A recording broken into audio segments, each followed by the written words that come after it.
Prime Minister Justin Trudeau is facing political pressure to fix Canada's housing crisis. According to a new report from housing experts, Canada needs to triple the pace of home building to address a housing crunch that has been worsened by rapid population growth. Well, we are almost 3/4 of the way through 2023. Interest rates are at 20-year highs. Immigration targets are double pre-pandemic levels, and the actual migrant numbers are at least double that. And now, this. I'll be blunt as well. Housing isn't a primary federal responsibility. Housing isn't a primary federal responsibility.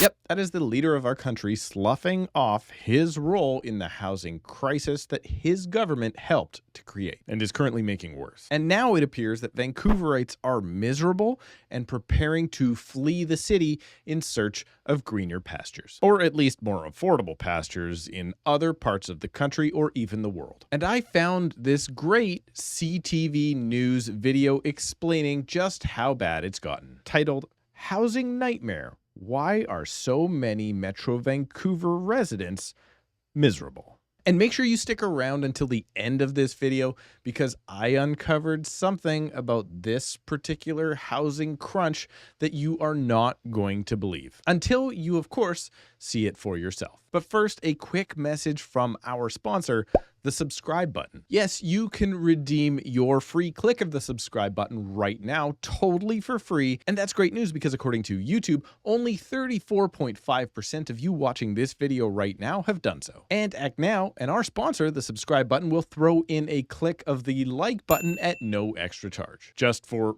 subscribing and clicking the like button. And with that out of the way, let's get into this article that highlights the unaffordability of the Vancouver housing market. And as I said, there is something funky with this video. So do me a favor and let me know below in the comments if you can find it before I point it out at the end of the clip. To a new look now at just how hard it is to make ends meet in Metro Vancouver.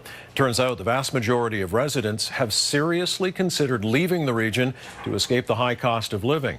CTV St. John Alexander is live downtown tonight, and St. John, a lot of people say it's just too much to handle here. And these are people with degrees who make a lot of money who say, yes, it's beautiful here. It's just not worth it. It's irony, plain and simple.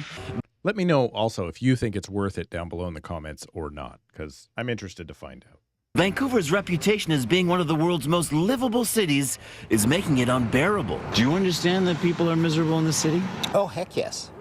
Why is that? I think, in your own words. Oh, because of debt, because of how expensive it is to live here. A survey by Angus Reid finds Metro Vancouver's real estate is so expensive, there aren't many happy people.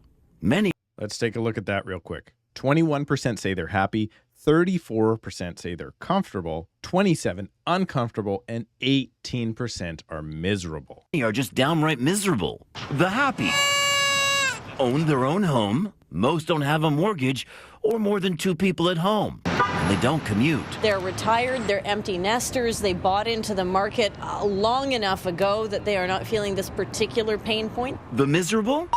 Either rent or bought in the last 10 years.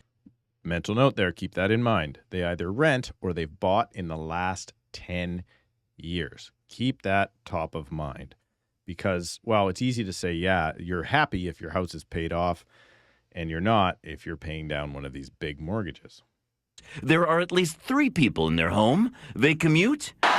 Almost half went to university. Almost all of that segment of the miserable are seriously considering leaving the region in order to get relief. Vancouverites like Fariba Wilson and Dan Fairchild consider themselves happy, but don't see themselves ever buying. It's just not feasible financially at all. It's not feasible financially. I understand. This is what most people think. Stay tuned. For anybody, like our generation's screwed. No, if I had bought it in 99, I'd be very, very, very happy. So think about that for a second. If I bought it in 99, I would be good. It wasn't expensive then. It's expensive now. It's expensive now in today's market, right?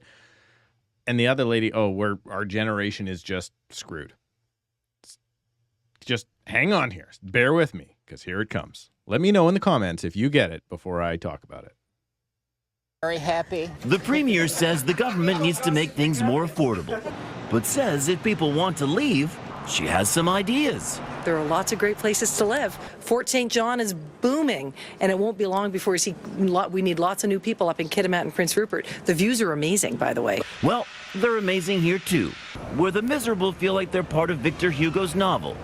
But so far, no plans for revolution. Yeah, so far, St. John. Now, I mean, is the Premier serious here? Does she really think the solution to the high cost of living in Metro Vancouver is just to have people move north? Yeah. Well, she was clear. Probably not she a bad said solution. she wants to help people, first-time buyers especially, make things more affordable. But she talked a lot about the province and how beautiful it is and said there are a lot of places people can go. Mike?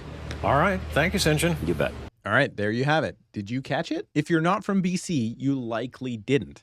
But here's the deal. That was not our current premier. In fact, it's not even the premier before that. Instead, that is Christy Clark, our premier from more than 8 years ago when this video was released.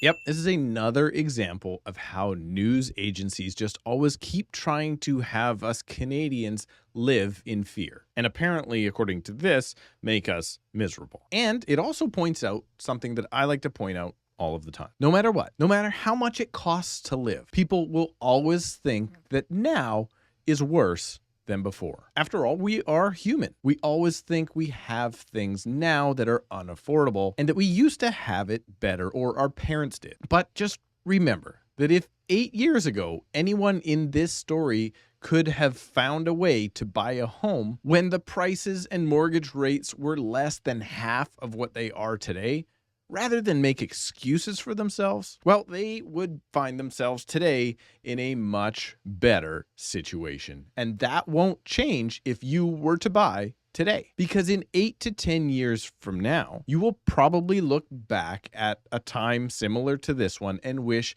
you had bought more real estate way back in 2023. And if you are looking to buy real estate here in my market, or if you're thinking about selling because maybe you're moving north, as our ex-premier said, or because you think the market is about to finally crash, you can book a call with me right now using the link in the description below at a time that works best for you. Thank you for supporting our sponsor, the subscribe button, and we'll see you in a couple of days.